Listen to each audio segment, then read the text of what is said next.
اليوم رح حضر تشيكن بينك باستا بطريقة كتير طيبة ومميزة وما بتاخد وقت. طريقتها كتير سهلة، خلونا نشوف سوا كيف رح حضرها اليوم. أول شي عندي صدور الدجاج، رح تبلهم بالبهارات. البهارات اللي استخدمتها رح تظهر عندكم على الفيديو. وهلأ بجيب مقلاية وبحط فيها ملعقة زبدة أو زيت اختياري.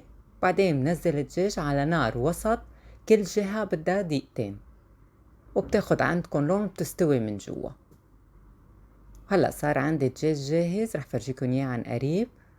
هلأ بنفس المقلاية منضيف بصلة مقطعة على الناعم مع رشة ملح وبقلبها لحتى تدبل عند البصلة. بضيف حبة توم مهروسة،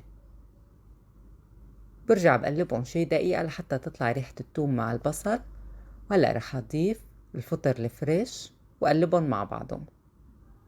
طبعا إذا مستعجلين فيكن تستغنوا عن خطوة الدجاج وتقطعوه وتقلوه مع الفطر والبصل. هلأ ضفت ملعقة كبيرة من رب البندورة وبقليها تقريبا شي دقيقة معهم. وهلأ بضيف 400 ملي من كريمة الطبخ وبتركن شوي لحتى يبلشوا يغلوا وتاخد اللون البينك. هون ضفت شوية بهارات رح يظهروا عندكم على الفيديو.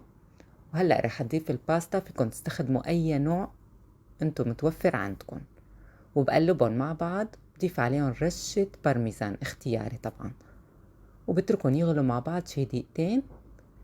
بعدين هون رح أضيف صدور الدجاج هيك شوي على جنب، خليهم ياخدوا من نكهة الكريمة بهاي الطريقة. وبعدين رح أرش شوية موزاريلا كمان اختياري، بس تعطيها هيك مطة حلوة ونكهة طيبة. تقريبا برجع بتركهم يغلوا شي دقيقة لحتى تدوب الجبنة. مثل ما شايفين منظرها بشهي ولونها كتير حلو. هلأ رح اسكب صحن معكم، لازم تطلع جوسي مثل ما شايفين، والجبنة حتى الدجاج المشوي بيعطيها طعم كتير طيبة. رشة بارميزان. شوفوا الدجاج كيف مستوي من جوا، بتمنى تجربوها وتقولوا لي رأيكم، وألف صحة وعافية.